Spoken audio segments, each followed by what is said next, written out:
શ્રી કૃષ્ણ વાલા મિત્રો, કેમ છો? મજામાં?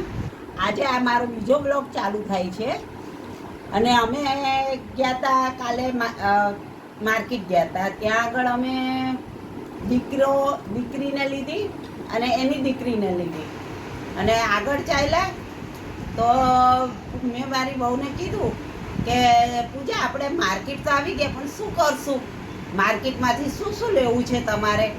તો નાની ઢીંગલી છે, એણે અમને કીધું કે મારે તો બાર ટોયસ લેવા છે. એના માટે રમકડા લીધા.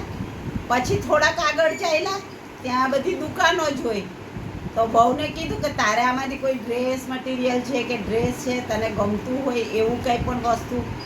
તો એ કહે કે ના મમ્મી, એવું તો નહીં, પણ આપણે કંઈક અલગ વસ્તુ લઈએ તો એને મને મેં કીધું હા તો ચાલ. તો કે કાપડ લઈને આપણે ચણિયાચોરી બનાવીએ. હમણાં તો કે ચણિયાચોરી સિઝન આવે છે. મેં કીધું તો ચાલ ભરી લઈએ. કે તમને ભરતા તો બધું ફાવે છે મમ્મી, તો પછી એવું જ તમે ભરો ને, આમે તમારો ટાઈમ પાસ થાય.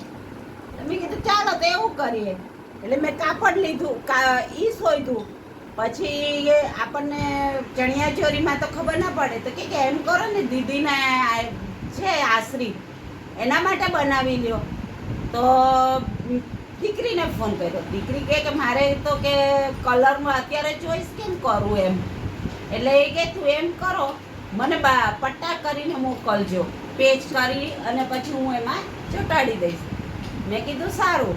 વળી એ આગળ ગયા તો કાપડની દુકાન આવી, ત્યાં મેં લઈ લીધું કાપડ અને છાપડીવાળાને ત્યાં ગયા. ત્યાં વહુને મને ગમી ડિઝાઇન, એવી અમે છપાવી. પછી વહુને છાપી અને પછી અમે દોરા લીધા. અને એમાં બાવરીઓ તો અત્યારે ટ્રેન્ડ બાવળિયાનો જ છે. અને અમે તો રબારી ભરત એ કહીએ, બાવરીઓ કહીએ, તમે કચ્છી વર્ક કહેતા હોય તો એવી રીતના છપાવ્યું. થોડું સાદું ભરત છે, બાવરીઓ છે, આમળો છે, બધા ટાંકા લીધા. સતારા તો ભૂલાય જ નહીં, એટલે સતારાની પણ લાઈન કરાવી છે. વચ્ચે વચ્ચે સતારા મૂકી દેવાના. અને પછી તો અમે આ બાજુ બધું કર્યું. ત્યાં તો અંધારું થઈ ગયું. તો કે મમ્મી હવે, મેં કીધું હવે પાણીપુરી ટાઈમ, ચાલો પાણીપુરી ખાવા. પછી અમે બધાએ પાણીપુરીનો નાસ્તો કર્યો. અમે આ બધું કર્યું, પાણીપુરી ખાધી અને પછી ઘણો ટાઈમ થઈ ગયો હતો, એટલે 3 કલાક તો થઈ ગયા હતા. પછી જેન્ટ્સે બધા રાહ જોતા હોય ઘરે, એટલે જલ્દી પછી કીધું હવે બાઇક લઈ. પછી અમે પાણીપુરી ખાઈ અને લસ્સી પીધી કે તીખું લાગે એટલે ઉપર તો મીઠું કંઈક જોઈએ. ત્યાંથી પછી કે હવે જેન્ટ્સ માટે શું બનાવશું, મોડું થઈ ગયું હતું. એટલે અમે પછી પાઉંભાજી પાર્સલ કરાવી. પાઉંભાજી લઈને ઘરે આવ્યા તો અમે 3 કલાક કે 4 કલાક થઈ હશે. જેન્ટ્સ પણ વિચારતા હતા કે આટલી બધી વાર લાગી આ લોકોને.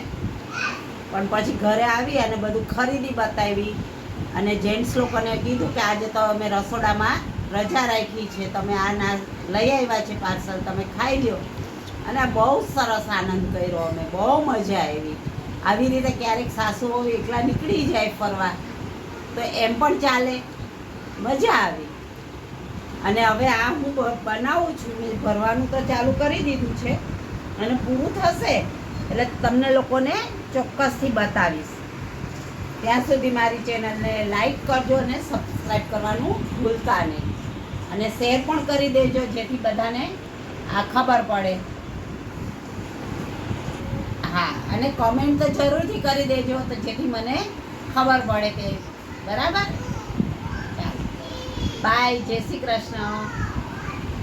હવે નવા વિડીયોમાં, નવા વ્લોગમાં પાછા આપણે ફરી મળીશું. મને અમારે વૈષ્ણવ છીએ એટલે અમારા ઘરે ઠાકોરજી હોય તો મેં ઠાકોરજી માટે પણ માળા બનાવેલી છે. અને મને નવરું ગમે ને એટલે ઘરે બેઠા બેઠા કંઈક બનાવતી હો તો એ તમને નવા વિડીયોમાં બતાવીશ કે મોતીની માળા કેવી બની છે. ચાલો તો મિત્રો, જય શ્રી કૃષ્ણ, બાય. કમેન્ટ કરજો અને લાઈક તો જરૂરથી કરજો.